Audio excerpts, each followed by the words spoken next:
I know that we have in our midst a number of volunteers who toil every day to support persons with disabilities. I want to take the opportunity to thank you for your volunteerism and to encourage you to continue to volunteer and to get more volunteers on board.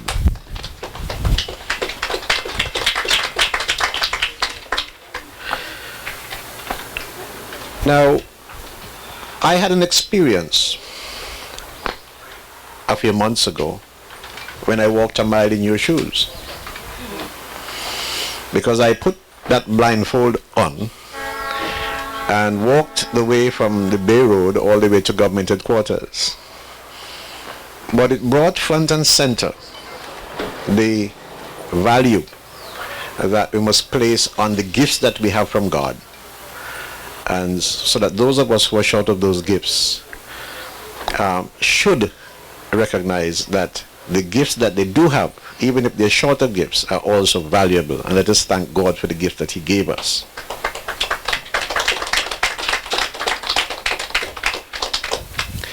The Association for Persons with Disabilities,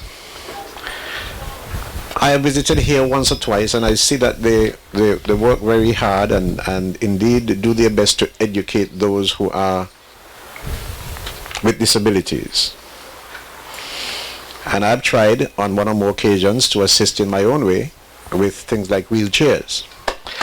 But the association does not want, persons in the association do not want to see themselves as being looking for help or handout, but they prefer to see themselves as independent, as indicated in their own publication some time ago. And the fact that they have reached out to the SIDF to procure this bus tells me that they want to be more independent. Indeed, they indicated that one of their biggest challenges, apart from finance, is the mission to take their membership from place to place, because even on some occasions, individuals, because they're disabled, find themselves having to pay huge sums like $100 for trips to go here and there, where an ordinary person will pay $2.50. And so I want to congratulate you for reaching out to the SIDF to procure this bus so that you can take your membership anywhere around St. Kitts and hopefully Nevis to be able to be independent as you continue your journey.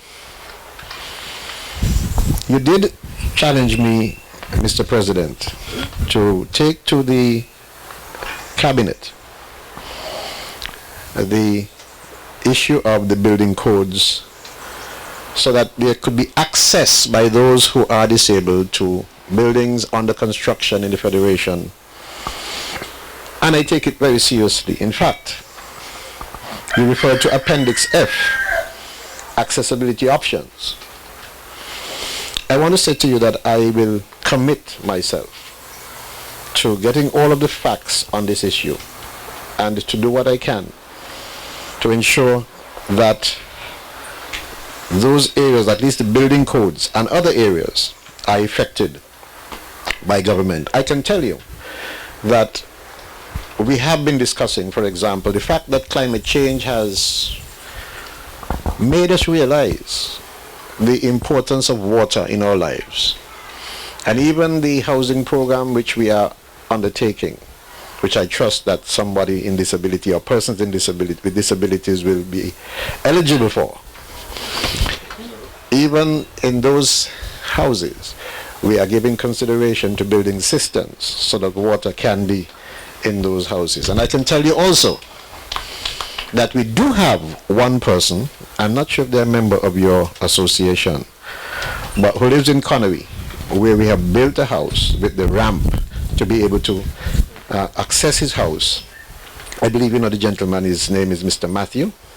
Yes, so that we acknowledge that. But I agree with you that it has to be part of the code, so that it's not just a one-off thing. It has to be considered whenever the designs are being made to construct these houses. With regard to the bus you're receiving today, I want to take an opportunity to thank the SIDF in particular.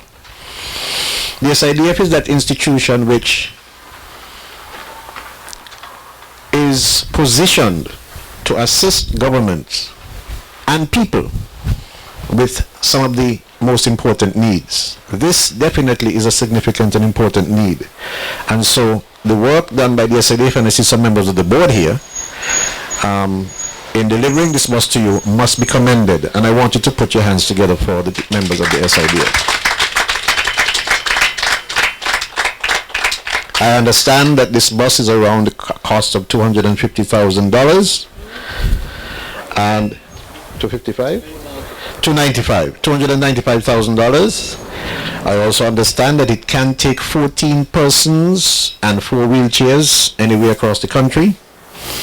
And so I also have to extend that congratulations to TDC that ensured that they procured a bus with the outfitted to carry out the needs that you at the foundation, at the association want. I want to take an opportunity to thank those of you who are disabled for your patience. I happened to have been at your dinner the other night, the awards dinner, and it was very revealing. I told a story a few days ago that I saw one disabled person who came into that function on their mother's back, and she sat him down at the table at which I was. And so I engaged him in conversation, only to learn that he was a graduate of the CFBC, very qualified, and for some time has not been able to find employment. And I have put the wheels in motion. I can't say if he's employed yet, I'll have to check that, but I put the wheels in motion that he must find employment in this federation, and I can assure you that it will be done, because I have already engaged the director of the JNF hospital and put her to work on ensuring that this young man finds employment, notwithstanding his disability.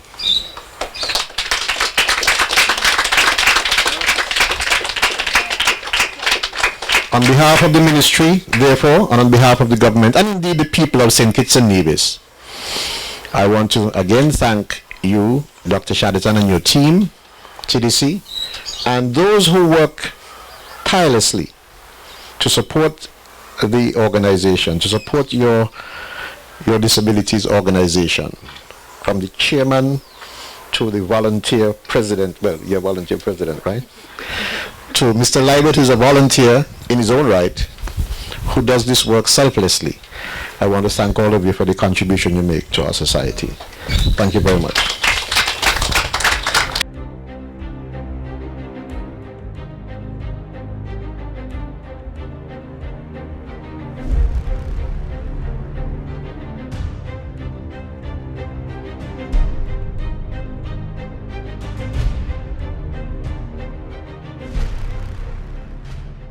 Stay up to date with news, programs, and activities of the government with SKNIS. Like us on Facebook. Listen to us on SoundCloud.